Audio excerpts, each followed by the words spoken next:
All right, guys, this is part 13 of teaching English in Korea. Finishing out all the questions that I've received in 2010. I said I'm not going into 2011 with old questions. So, we're going to keep it going. How often did you get paid? I went through GEPIC, okay? If you go through GEPIC, at this moment that I know of, because things do change, you would get paid once a month. While I was there, we got paid on the 17th of every month.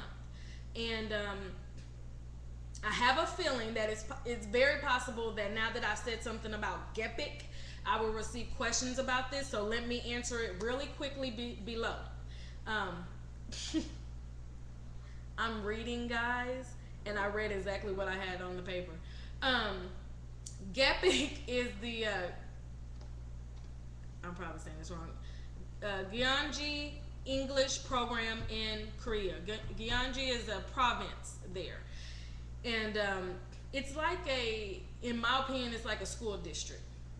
If you're with them, it's an authorized English program which is promoted by the Gyeonggi Provincial Office of Education in cooperation with self-governing communities to improve elementary kids' communicative English ability through inviting and incorporating with native English teachers. Yes, I did copy and paste that.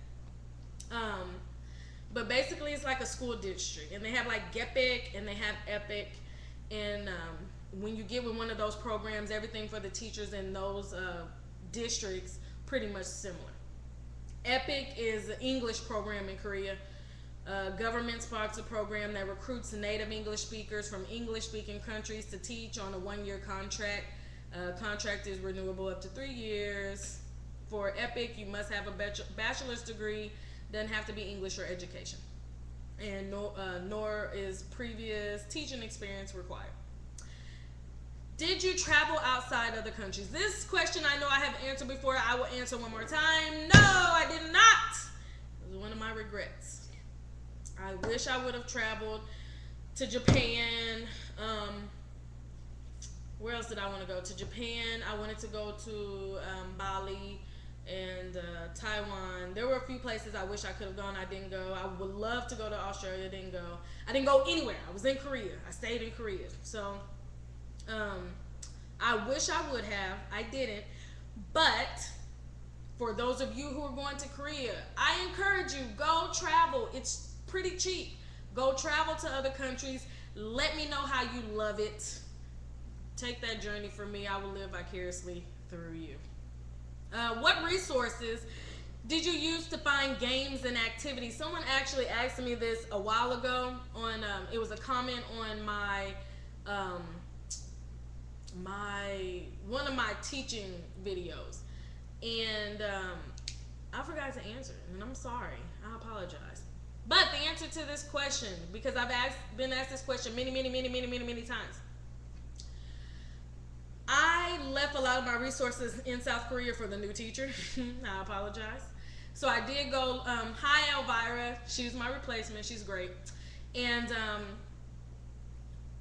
so I went and I looked for some of the resources that I used. I found some of them. I did a lot of internet research. One resource that you can use that's probably going to be one of your best, ask other teachers. Ask them what they're doing, what they're using, if they can send you any kind of online games or PowerPoint games, or if they have any ideas, tell them what you're doing, what lesson you're on. They can usually help you with some great stuff, especially those who have done TEFL, TESOL, etc. But some of the websites that I use: www.bogglesworld.com, www.englishclub.com, www.eslgames.com, www.eslkidstuff.com, www.davesesl.com, www.eslteachersboard.com, www.eslactivities.com, www.teflgames.com, www.superteacherstools.com. I actually use that a lot. www.englishmedialab.com. Also, ask your co-teachers for information. They can also give you some websites that you can use. Mediafire, they have stuff on there. You need to talk to, if you're with GEPIC, when you go to your orientation, they will give you the information. You can ask your co-teachers, you can ask other teachers. There's a username, password. They can give it to you. That can also help you a lot. What classes or online programs did you have to do? A question I've answered many times. The last time I'm answering it, I did not take any classroom online programs. I didn't do them. I wasn't required to do them. I was required to have a bachelor's degree, and the certifications were, you know, a bonus. That would have been great. I would have got a little more money, but it wasn't required. In South Korea, you are not required. In South Korea, at this moment, you are not required to have certification, but it is recommended. I believe it will help you in the long run. I know in a lot of countries, especially if y'all are considering going to the Middle East where the big money is, it is required. And most of the schools require that you have CELTA, actually. There were things that were difficult for me, like making the lesson plans, coming up with creative, simple lesson plans. A lot of time I found myself doing too much or spending hours on lesson plans. I believe it would have been a lot easier for me if I had done the TEFL, TESOL, or CELTA. So, if you can, do it. In South Korea, at this moment, you don't have to have it. Question I've been asked: TEFL, what is it? TESOL, what is it? CELTA, what is it? TEFL, TEFL, Teaching English as a Foreign Language.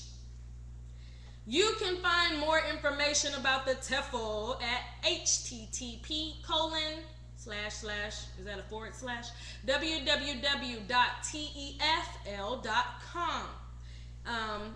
TEFL you can take online. I believe it's the least expensive, and I mean it's a great program to take, just to give you a little knowledge on teaching English in another country. TESOL, Teachers of English to Speakers of Other Languages. Go to www.tesol.org/index.asp. And CELTA. CELTA is the most recognized TEFL certification in the world. Doing the CELTA program makes you more marketable. It's also the most expensive. It's 3 to 4 weeks long. You can take it in a lot of different countries, which is a great experience if you decide to take it. Take it in another country. I originally wanted to take it in Spain, and taking it in Spain was actually going to be cheaper than taking it in Colorado. I'd rather go to Spain. And the website for that is www.cambridgeesol.org/exams/teaching -awards/celta.html. Also, check your nearest community college for any of these tests. Most community colleges, and I think some colleges and universities, are offering these programs. Community college will be cheaper. And you can also go to www.bridgetefl.com. And my next question, is it true that you have to have a bachelor's degree to teach in South Korea? This question was given to me by My Black Rose 24. Yes, you have to have a bachelor's degree. It can be in anything. It doesn't matter. Next question. I want to help more in my classroom. This is somebody who's already in South Korea, but my co-teacher leads everything, and I'm standing around doing nothing, and she's always too busy to speak with me. I am direct with my co-teacher, but my co-teacher is indirect. How can I approach my co-teacher about allowing me to help more? This is from TryRacer06804. Great question. Never gotten that question before. Korean culture is very indirect, okay? And a lot of teachers have had this problem. One thing that I can suggest to you, Let your teacher know as direct and kindly as possible. We need to talk. Don't ask them when. Tell them, give them a day and time. Let them know how important it is. I had to go through this process, and I had to do it a couple times, but I was very firm when I said it, very kind and respectful, but very firm. And I gave them a day and time. I also let them know that the reason I need to talk to you, not to waste your time, but I cannot be the best teacher I can be if you are not going to help me. Sorry, my cousin's calling me because they're probably waiting for me out the apartment. So let them know I can only help you if you help me. Be kind, be direct, be firm, but also, let them know why you need this information, why you need this time.